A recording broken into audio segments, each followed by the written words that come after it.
কলুষিত করার অপচেষ্টা করা হচ্ছে।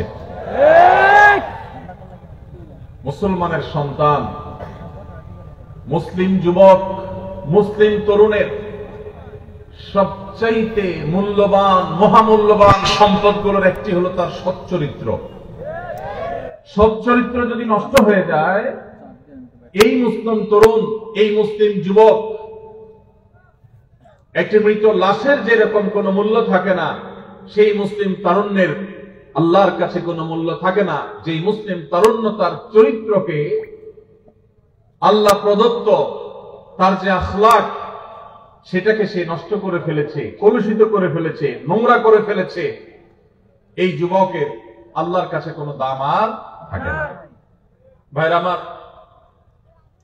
আপনি যদি কোরআন খোলেন, আপনি দেখতে পাবেন ইসলাম আপনার যৌবনের যে তাড়না, আপনার যৌবনের যে উদ্যম, স্পৃহা, চেতনা, আপনার যৌবনের সে যে শক্তি, এটাকে আল্লাহ রাব্বুল আলামিন অবৈধ খাতে ব্যবহার করা থেকে নিয়ন্ত্রণ করবার জন্য পুরো কোরআন জুড়ে আল্লাহ তাআলা আপনাকে নির্দেশ দিয়েছেন, আমাদেরকে নির্দেশ দিয়েছেন।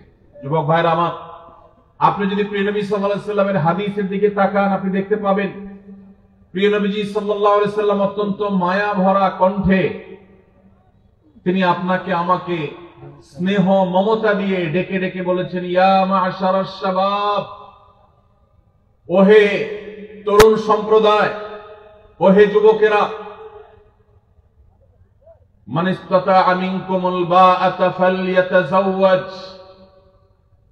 তোমাদের কেউ যদি বিবাহ করবার মতো অবস্থা তার হয়, অর্থনৈতিক সার্বিক অবস্থা যদি বিবাহ করবার পর্যায়ে দাঁড়ায়, সেজন্য তার চরিত্রকে হেফাজত করবার প্রয়োজনে মুসলিম তরুণের সবচেয়ে মূল্যবান সম্পদ তার সচ্চরিত্র, এটাকে সুসংরক্ষিত রাখবার জন্য, এটা যেন নষ্ট হয়ে না যায়, সেই জন্য সে যেন বিবাহ শাদী করে তার চরিত্রকে হেফাজত করবার জন্য। আর যার বিবাহ করবার সক্ষমতা এখনো অর্জন হয় নাই, টাকা পয়সা উপায় উপার্জন সেভাবে এখনো তার হয় নাই, নবীজি বলেছেন ওমান লাম ইয়াস্তাতি' ফাআলাইহি বিসসাওম, তাহলে সে যেন সিয়াম পালন করে, নফল রোজা রাখে, এর মধ্য দিয়ে সে আত্মনিয়ন্ত্রণের ট্রেনিং পাবে, সিয়াম তাকে শেখাবে। দিনের বেলা রোজা রেখে পান বা আহার করা যায় না, আল্লাহ নিষেধ করেছেন। ক্ষুধা আছে, খাবারও আছে, কিন্তু সে খাবে না। তৃষ্ণা আছে, পিপাসা আছে, পানিও আছে, কেউ দেখছেও না, তারপরও রোজাদার খায় না। এই রোজা তাকে প্রশিক্ষণ দেয়, শিক্ষা দেয়।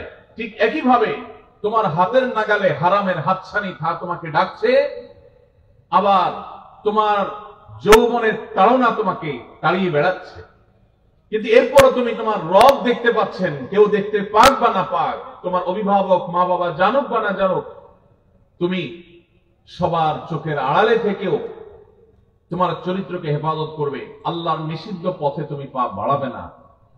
রোজা রেখে যেরকম পানাহার থেকে বিরত থাকার কসরত করেছ, প্রশিক্ষণ নিয়েছ, চেষ্টা করেছ, তোমার যৌবনের যে তৃষ্ণা সেটাকেও অবৈধ খাতে ব্যবহার করবার থেকে বিরত রেখে তুমি তোমার চরিত্রকে, আল্লাহর সামনে সচ্চরিত্রকে নিয়ে তুমি হাজির হওয়ার চেষ্টা করবে। প্রিয় নবী সাল্লাল্লাহু আলাইহি সাল্লাম আমাদের তরুণদেরকে এইভাবে তাদের চরিত্রকে হেফাজত করবার জন্য নসিহা করেছেন, উপদেশ দিয়েছেন।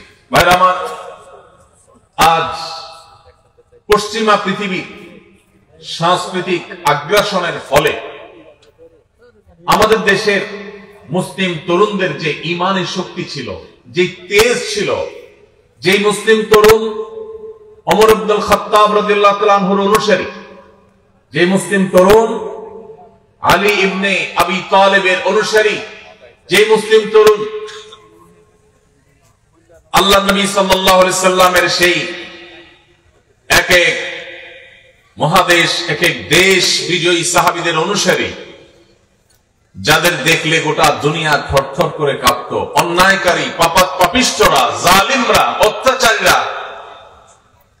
তাদের কাছে যারা ত্রাস ছিলেন, সেই সাহাবীদের আজকের তরুণ সন্তান যারা, তাদের বেশিরভাগ তাদের চরিত্রকে বিসর্জন করে ফেলেছে, নষ্ট করে ফেলেছে।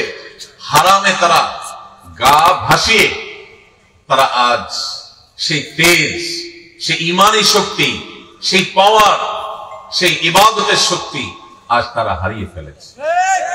ভাইরা আমার, আপনি যদি কোরআন দেখেন, আপনি যদি হাদিস দেখেন, আপনি দেখতে পাবেন আমাদের যুবকদের ঈমান আমল, বিশেষ করে তাদের চরিত্রকে হেফাজত করবার জন্য আল্লাহ তাআলা পুরো কোরআন জুড়ে বিভিন্ন রকমের দার্স এবং শিক্ষার উপকরণ রেখেছেন। আপনি কোরআনে কারীমের একটি বড় সূরা, প্রসিদ্ধ একটি সূরা, সূরা ইউসুফ যদি খোলেন আপনি দেখতে পাবেন সূরা ইউসুফ আজকের তরুণদেরকে শেখায় কিভাবে পরম সুন্দরী অভিজাত ফ্যামিলির কোন মেয়েও যদি হারামের আহ্বান করে, অবৈধ রিলেশনের প্রতি কেউ যদি ডাক দেয়, আহ্বান করে, মুসলিম তরুণ তার মেরুদণ্ড টান টান সোজা করে আল্লাহর ভয়ে সে সেটাকে না করার মতো ঈমানের শক্তি তার পক্ষে ধারণ করবে। সে শিক্ষা আল্লাহ তাআলা সূরা ইউসুফে আল্লাহর নবী ইউসুফ আলাইহিস সালামের মাধ্যমে আমাদেরকে দিয়েছে।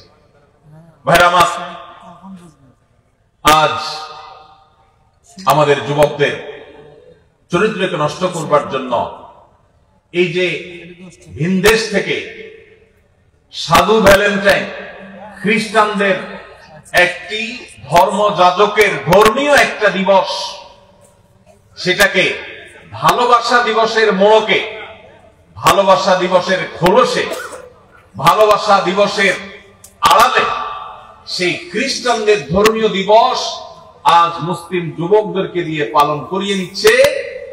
এই ব্যাপারে আমাদের যুবকদের, তরুণদের মধ্যে তেমন কোনো সচেতনতা নেই। আমাদের মধ্যে তেমন কোনো চেতনা নাই। আমাদের আজ এক ভয়াবহ নীতি, আদর্শ এবং চরিত্রের দুর্ভিক্ষ চলছে। এই অবস্থা থেকে যদি আমরা উত্তরণ করতে না পারি, এই অবস্থা থেকে যদি আমরা বের হয়ে আসতে না পারি, তাহলে এই মুসলিম তরুণ কখনো ইসলামের বিজয় তো দূরের কথা, তারা আল্লাহর কাছে প্রিয় পাত্র হতে পারবে না, তারা আদর্শ মুসলমান হতে পারবে না। আল্লাহ তাআলা আমাদের তরুণদের ঈমান এবং আমলকে হেফাজত করবার তৌফিক দান করুন। ভাইরা আমার, কোরআনে কারীমে আল্লাহ রাব্বুল আলামিন আমাদেরকে বলেছেন ওয়াল্লাযীনা হুম লিফুরুজিহিম হাফিজুন, যেই মানুষগুলো জান্নাতুল ফিরদাউসের অধিকারী হবে, আল্লাহ তাআলা যাদের সম্পর্কে বলেছেন উলাইকা হুমুল ওয়ারিসুন আল্লাযীনা ইয়ারিসুনাল ফিরদাউসা হুম ফিহা খালিদুন, জান্নাতুল ফিরদাউসে যারা চিরকাল থাকবে, সেই জান্নাতুল ফিরদাউসের অধিকারী অধিবাসীদের অন্যতম একটি বৈশিষ্ট্য থাকবে, একটি গুণ থাকবে, ওয়াল্লাযীনা হুম লিফুরুজিহিম হাফিজুন, যারা তাদের ইজ্জতকে, সম্ভ্রমকে, লজ্জাস্থানকে তারা হেফাজত করতে পেরেছে, এটাকে নিয়ন্ত্রণ করতে পেরেছে, এটাকে কন্ট্রোল করতে পেরেছে। অপাত্রে, অজাগায়, হারামের ক্ষেত্রে সেটাকে তারা ব্যবহার হতে দেয় নাই। এই সংযম, এই আত্মসংগ্রাম, এই যুদ্ধ, নিজেকে নিয়ন্ত্রণ করবার এই প্রচেষ্টা যারা সফল হয়েছে, যারা সাকসেস হয়েছে, এমনকি কারোর চরিত্র যদি কালিমা লেগেও যায়, সে যদি তারপরও সে ফিরে আসে, তওবা করে, আর কখনো সে পথে পা না বাড়ায়, তাহলে সেও আল্লাহ তাআলার এই পুরস্কারের আওতাভুক্ত হবে ইনশাআল্লাহ। ভাইরা আমার, কোরআনে কারীমের অন্য জায়গায় আল্লাহ বলেছেন কুল্লিল মুমিনিনা ইয়াগুদ্দু মিন আবসারিহিম ওয়া ইয়াহফাযু ফুরুজাহুম, আল্লাহ বলছেন হে রাসূল, আপনি ঈমানদারদেরকে বলে দিন তারা যেন তাদের চক্ষুগুলোকে অবনত করে, চোখকে, দৃষ্টিকে যেন তারা হেফাজত করে, অপাত্রে, অজাগায়, কুজাগায়, হারাম জিনিস, মোবাইলের স্ক্রিনে, পত্রিকার পাতায়, ম্যাগাজিনের পৃষ্ঠায়, দেয়ালে, কম্পিউটার স্ক্রিনে, টেলিভিশন, অফলাইনে কিংবা অনলাইনে, শিক্ষা প্রতিষ্ঠানে কিংবা বাজারে, কোথাও যেন তারা অপাত্রে, হারাম নারীর দিকে তারা দৃষ্টিপাত যেন না করে, তারা যেন তাদের চোখকে হেফাজত করে, নিয়ন্ত্রণ করে, তাদের সম্ভ্রম, তাদের ইজ্জত, তাদের আবরু, তাদের লজ্জাস্থানকে যেন তারা হেফাজত করে। যদি এটা করতে পারে, যালিকা আযকা লাহুম, তাহলে এইটা হবে তাদের জন্য পবিত্রতম উপায়। নিজের চরিত্রকে সে পরিচ্ছন্ন রাখতে পারলো, পবিত্র রাখতে পারলো। ভাইরা আমার, আল্লাহ শেষে বলছেন ইন্নাল্লাহা খাবীরুম বিমা ইয়াসনাউন, ঈমানদাররা যেন জেনে রাখে যে যা করে, মেসেঞ্জারে হোক, হোয়াটসঅ্যাপে হোক, ইমোতে হোক, অফলাইনে কিংবা অনলাইনে হোক, যে যা করে না কেন আল্লাহ বলছেন, আল্লাহ রাব্বুল আলামিন তার সব কিছু সম্পর্কে সম্যক অবগত। আল্লাহর কাছে কোনো কিছু লুকায় থাকে না। আপনার বাবা জানে না, আপনার মা জানে না, আপনার প্যারেন্টস অভিভাবক জানে না, আপনার বড় ভাই জানে না, আপনার টিচার জানে না, আপনার স্ত্রী জানে না, আপনার অনেক আপনজন যারা আপনাকে ভালো মনে করে, আপনার চরিত্রটাকে ভালো মনে করে, তারা জানে না। কিন্তু ইন্নাল্লাহা খাবীরুম বিমা ইয়াসনাউন, আপনি যা করছেন আপনার রব আল্লাহ রাব্বুল আলামিন সবকিছু জানেন। কিয়ামতের ময়দানে সবার সম্মুখে আপনার সমস্ত গোমর, সমস্ত চরিত্রহীনতা, সমস্ত নোংরামি, সমস্ত অশ্লীলতা, সমস্ত হারাম সম্পর্ক এবং রিলেশনকে আল্লাহ রাব্বুল আলামিন ফাঁস করে দিবেন। ভাইরা আমার, ঠিক একই নির্দেশ আল্লাহ তাআলা মা বোনদেরকে দিয়েছেন, মেয়েদেরকেও দিয়েছেন। তারাও যেন তাদের দৃষ্টিকে অবনত রাখেন এবং তাদের লজ্জাস্থানকে, ইজ্জত আবরুকে তারা হেফাজত করেন, এবং তারা যেন তাদের সৌন্দর্যগুলোকে প্রকাশ করে না বেড়ান, এগুলোকে যেন প্রদর্শন করে না বেড়ান। পশ্চিমারা, পৃথিবীর অনেক দেশ, তারা আমাদের মা বোনদেরকে ভোগ্য পণ্যে পরিণত করেছে। বাজারে বিভিন্ন জিনিসপত্র যেরকম ঝুলিয়ে রাখা হয়,